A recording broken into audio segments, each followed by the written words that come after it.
안녕하세요. 음악을 사랑하는 교사 뮤티입니다.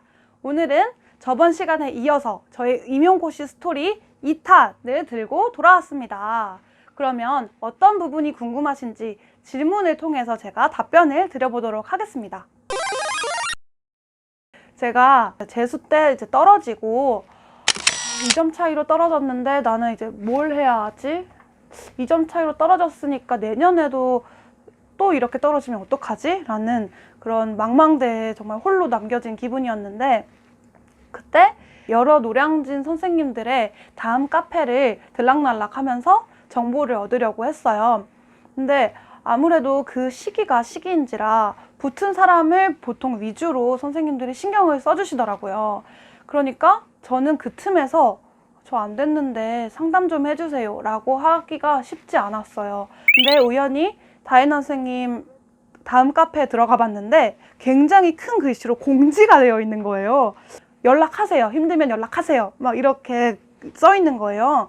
카톡을 드렸습니다. 안녕하세요. 저는 올해 몇 점 차이로 아쉽게 떨어졌고 선생님과 같이 고민을 상담하고 싶습니다. 라고 보냈더니 갑자기 전화가 오는 거예요. 그래서 이 전화를 받을까 말까 솔직히 고민을 했어요. 아직 마음의 준비가 안 됐었어가지고 전화를 안녕하세요 하고 받았는데, 다혜나 선생님은 저는 삼수를 시작하는데 큰 원동력이 되었습니다. 저를 한 번도 보지 못하셨고 제가 누군지도 모르고 그냥 보자마자 저 떨어졌으니까 저 좀 챙겨주세요 라고 그렇게 갑작스럽게 찾아뵙는데도 불구하고 정말 따뜻하게 받아주시고 오히려 같이 안타까워해 주시고, 그리고 앞으로 방향을 그냥 추상적으로 알려주시는 게 아니라 정말 구체적이고 자세하게 알려주셔서 올해 제가 1차 고득점 받는데 가장 큰 공헌을 하신 분이라고 해도 과언이 아니죠. 제가 가장 영향을 많이 받고 선생님한테 오랫동안 배웠으니까요. 1년 동안 굉장히 많은 도움을 받았습니다. 슬픔의 고배를 마시고 그 다음부터는 갈 길을 못 정했어요. 내가 그 다음은 어떤 학원으로 가야 되나? 독학을 해야 되나? 아니면 임용고시를 보지 말아야 되나? 라는 여러 가지 생각을 했었는데, 근데 저는 이때 다혜나 쌤이랑 상담을 했었고 재수를 하는 재수학원의 조교로 일을 하게 되어가지고 1월달, 2월달을 보냈고 3월달부터 심화반을 다시 시작했습니다. 그래서 내 문제점이 뭔지 다시 보완하기도 하고 또 다혜나 선생님이랑 같이 상의하면서 어떤 점이 저의 문제점이다 라는 것을 잘 콕 집어서 말씀해 주셔서, 그래서 그거 수정하고 보완해서 제가 2019년 한 해 동안은 좀 올바른 방향으로 공부할 수 있도록 노력했습니다. 최대한 여건이 된다면 올인을 해보는 게 좋은 것 같아요. 왜냐면 이 시험이라는 게 굉장히 범위가 많고 그리고 할 게 많기 때문에 체력 관리 그리고 시간 관리가 굉장히 어려운 것 같아요. 근데 저는 그 알바를 조교를 하는 게 공부할 수 있는 자리를 하나 마련을 해주었어요. 근무 시간에는 근무를 하고 그 외 시간에는 재수생들과 함께 공부를 했습니다. 근데 그 재수생들이 저보다 굉장히 나이가 어린데도 불구하고 공부를 정말 열심히 하더라고요. 그래서 그 모습에 저도 같이 그 동화되기도 하고 그 분위기에 휩쓸려서 같이 공부를 하니까 훨씬 더 공부를 으쌰으쌰 하면서 할 수 있었던 것 같아요.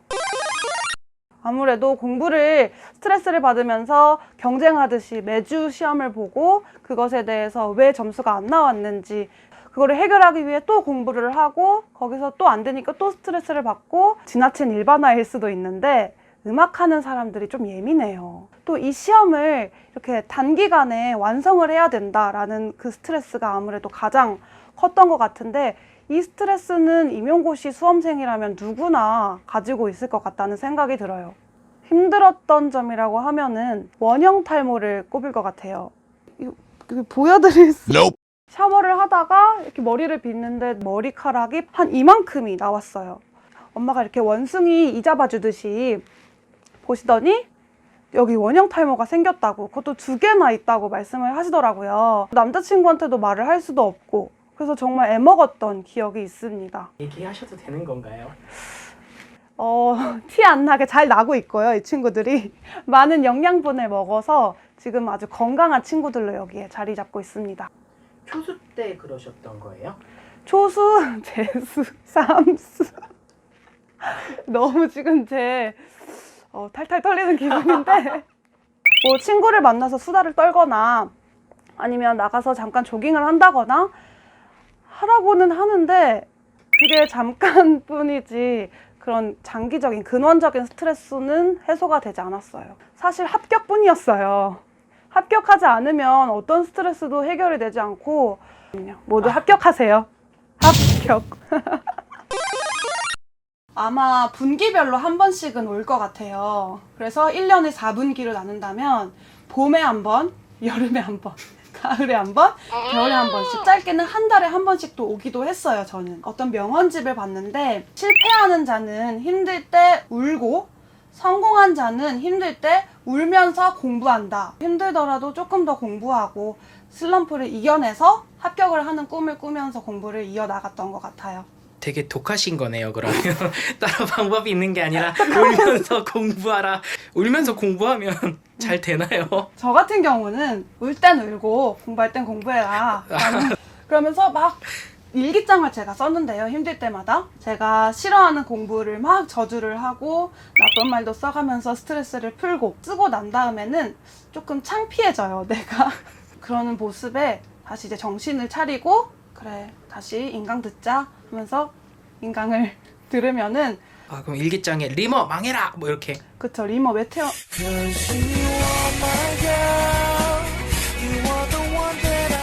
네. 그런 거죠. 일기장은 아직 제 책상 서랍에 있습니다.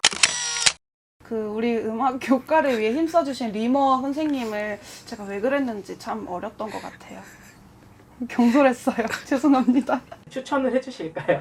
저는 완전 강추예요. 강력 추천이고 수험 생활 동안 자신과의 싸움이거든요. 그래서 아무리 내가 지금 힘들다고 엄마한테 부모님께 말해봤자 너만 힘드니? 라는 소리를 들을 거고 임용고시를 준비하지 않은 친구들한테 전화를 해서 나 너무 힘들어 라고 이야기를 해봤자 그 친구들은 얼마나 힘든지 잘 모를 거예요. 위로는 해주겠지만 와닿지 않더라고요, 저는. 그래서 이건 정말 나와의 싸움이다. 나와 이 시험의 싸움이다 라고 생각해서 그냥 저를 향한 편지를 쓴다거나 아니면 그런 데스노트 같은 것도 쓰면서 조금 마인드 컨트롤을 하려고 노력했습니다. 다음번에는 임용 스토리 3탄 두둔을 가지고 돌아오도록 할게요. 안녕!